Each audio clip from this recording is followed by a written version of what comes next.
झाडं ही शेतीचा आणि मातीचा दागिना आहे. झाडं असतील तर शेतीला शोभा येते आणि मन प्रसन्न होतं. शेत कसं असावं ते आज आपण पाहणार आहोत, ते देशमुख सरांच्या मळ्यामध्ये. नमस्कार.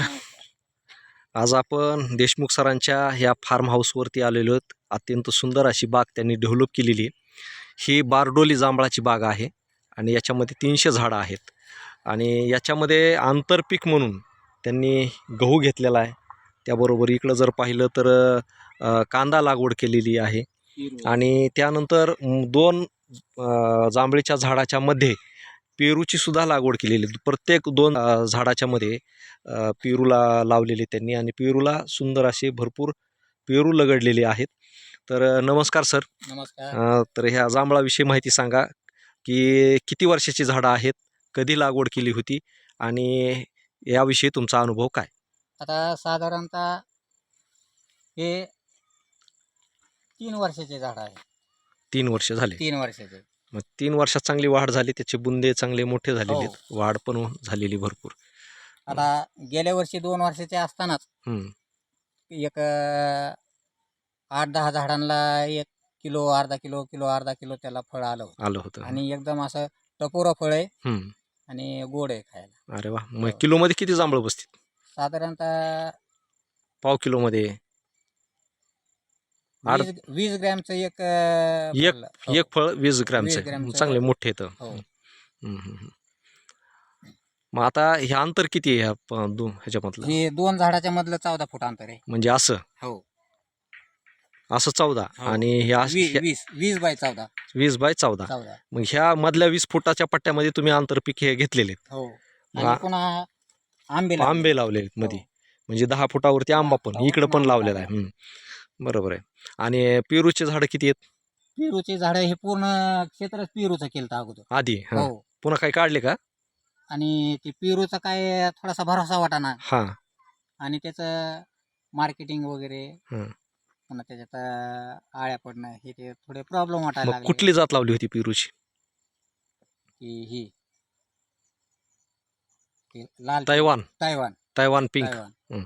मग ते तैवान पिंकचे पेरू होते ते हो, काढले. मग दुसरा सरदार लावला होता का? नाही. मग आता हे राहिलेलं तैवानच आहे सगळं. तर राहिलेला तैवानच आहे. बर. म्हणजे कमी केली झाडाची कमी संख्या. केली.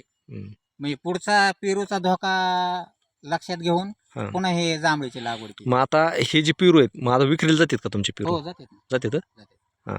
मग आता आळ्या त्याच्यावरती पडल्यात का काही, म्हणजे रोग वगैरे? आता ही जांभळीची ही जी पालवी हा. त्या पालवीला आळ्या पडतात म्हणून सारखी कशावरती? जांभळीच्या? ही जी नवीन पालवी आहे, हा, त्याच्यावरती आहे. हा.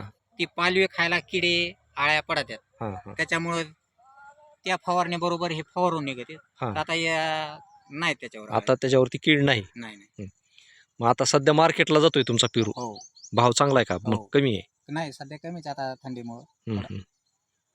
बर. आणि ते पुढं कोबी पण लावलेली दिसते ना? हा, ही आता प्रत्येक वाण घरच्या पुरता लावला. हा. मग आपलं घरच्या पुरतं हा. तुम्ही इथं आंतरपीक घेतलेलं आहे. हो. हे काय नेपियर आहे, गवत आहे का? तू काय आहे? ही गिन्नी गवत आहे. गिन्नी गवत. आता ही शेताचा प्रत्येक फुटाचा उपयोग हा. कसा करायचा? म्हणजे प्रत्येक रान रिकामट सोडलंच नाही तुम्ही? जिथं सूर्यप्रकाश जाईल हा, तिथपर्यंत लाव. तिथला उपयोग घ्यायचा. हा. मग आता ह्या 2 झाडाच्या मध्ये हा. अंतर रिकामं होतं. हा, ती झाड जाळल्यामुळं. हे पेरू जाळल्यामुळं मध्ये अंतर रिकामं राहिलं. त्याच्यामध्ये काय करायचं? मग गिन्नी गवत लावलं. मग ते आपलं गायींसाठी, जनावरांसाठी मशीनसाठी उपयोगाला येतं. मग आता ही फुलकोबी आहे का पानकोबी? पानकोबी. आता हे तर थोडेसे बटाटे लावले एवढे. बर. म्हणजे घरी जेवढं लागतंय तेवढं. आता याच्यात पूर्ण शेणखत टाकलं, गांडूळ खत टाकलं आणि मग बटाटे टाकून बेड तयार करून. बर.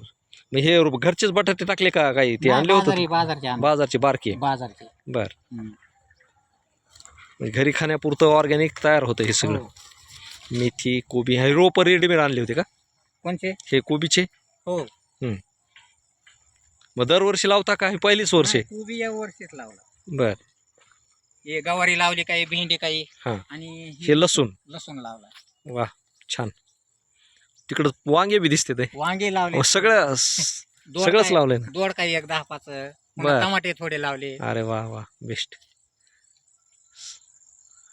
घरचं सगळं भागत आहे आंतरपिकामध्ये. हो. घरचं बाजार हाट सगळा भाग होतो. हा. बघा मित्रांनो, शेत असावं तर असं असावं, ज्यामध्ये फळझाडं आहेत, कुटुंबाची गरज भागावी म्हणून गहू आहेत, भाजीपाला आहे आणि तो देखील ऑर्गॅनिक आहे, सेंद्रिय आहे. 1 एकर क्षेत्रामध्ये एवढ्या प्रकारचे वाण आपण लावू शकतो आणि आपल्या कुटुंबाला पोषक असे अन्नघटक देऊ शकतो. आवड असेल, नियोजन असेल आणि मातीवर प्रेम असेल तर 1 एकर क्षेत्र देखील आपल्या कुटुंबाच्या गरजांसाठी पुरेसं आहे. हे आपल्याला हे शेत पाहिल्यानंतर लक्षात येतं. धन्यवाद. शेतीवर मातीवर प्रेम करणाऱ्या माणसांसह भेटूयात. या निमित्तानं एवढं.